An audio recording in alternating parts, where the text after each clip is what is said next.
Hi everybody and welcome to the 5 Bytes podcast. I am your host, Rory Monahan. News starts in this episode with some Patch Tuesday warnings. It has been reported that in some cases, KB 4088875 and 88878 can cause issues with VMs running with BMXNet3 set for the network adapter. The patch appears to drop the IP. Some pick back up the connection by themselves, others may require a reboot in order to fix the ghosted NIC issue. You'll definitely want to patch, however, as this round of patches addresses 75 security bugs and 15 critical flaws. A particularly nasty vulnerability has been patched. This vulnerability allows attackers to use a protocol bug in Windows RDP to steal session authentication and take over a network domain.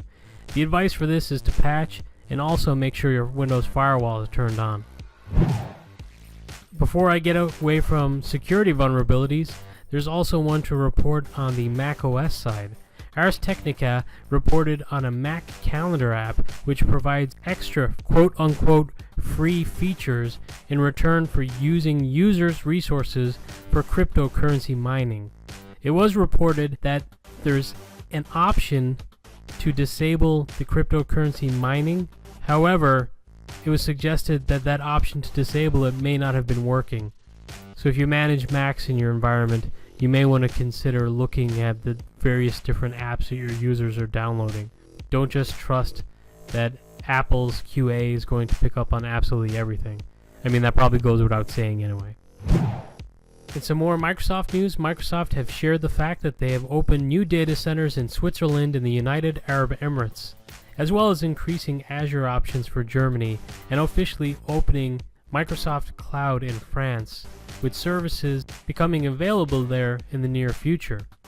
This is of pretty critical importance right now, with the European Union General Data Protection Regulation, or GDPR, coming into a full effect as of May 25th, 2018. If you're not familiar with GDPR, it is an attempt for the European Union to regulate and control data privacy for its citizens. And with some concerns which have been very publicly fought, such as the Microsoft case in its Dublin data center trying to get the US government to give up its case of trying to get emails from the Dublin data center, these large organizations like Microsoft really need to start plotting out how they conduct business and handle European citizens' data to be in compliance with this new GDPR regulation. Interestingly, I recently saw this week that Citrix Synergy actually features a session in its session catalog related to Citrix Cloud and this new GDPR regulation. Back to more Microsoft news. Patch Tuesday did not just bring patches for the operating systems you've got deployed out there today. It also brought some updates for future products on the roadmap, such as Project Honolulu, which is the Microsoft successor for Windows Server Manager.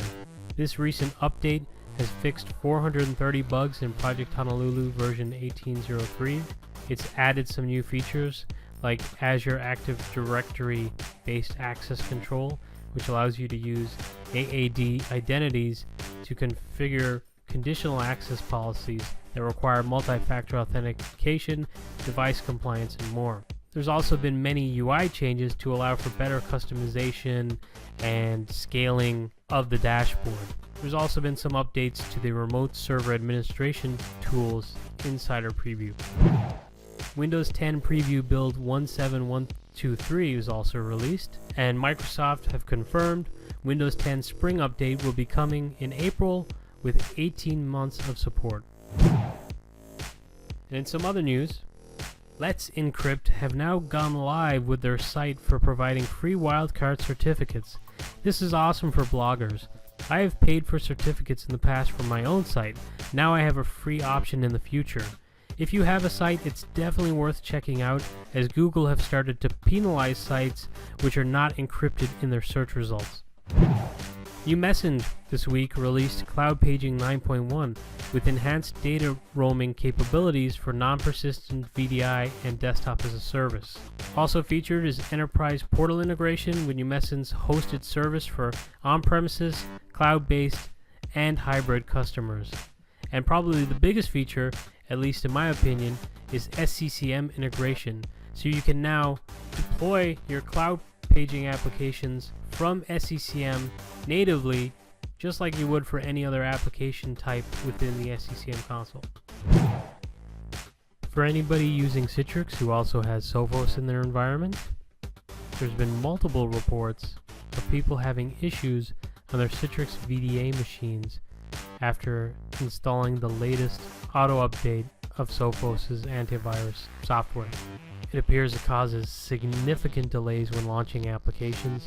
So if you do use Sophos and you also use XenApp or XenDesktop, be aware of this issue. In some community news, I'd like to say congrats to Christian Riley, who has been appointed CTO for all business units of Citrix. Christian has been a great advocate for the community, so his appointment is very exciting for the community as a whole. And now for this week's Hot Jobs. Earlier this week, there were 2 new job postings for Citrix in Cambridge. One is a Cloud Ops role, and the other is a Customer Quality Engineer / sysadmin role. The opportunity is pretty exciting. You'll be working with the Citrix Cloud products and engaging with the Citrix engineering teams to help build and operate services to help improve experiences for Citrix customers. And now for this episode's scripts, tricks, and tips. And this episode features a very cool script from my friend Aaron Parker down in Australia. This is actually a PowerShell module which you can use for installing any and all supported versions of Visual C++ redistributable, of which there are many. Module not only allows you to install all of them in a pinch, but it also has commandlets to get the versions of Visual C++, as well as to install in a more modular fashion if you would like. The script is perfect for using with MDT and SCCM for operating system deployments. It's also handy for me personally when creating my app vSequencer VMs, as I like to have all versions of Visual C++ on the sequencing VM, as I disable the option within the sequencer to dynamically detect those Visual C++ redistributables during sequencing. It's also very handy for PVS images. If you're creating those with Citrix app layering, you may want to add that into your OS layer, as I do. As always, links for the stories and different things like the script that I've referenced in this episode can be found in the YouTube description as well as on my site, rorymon.com. Thank you so much for listening.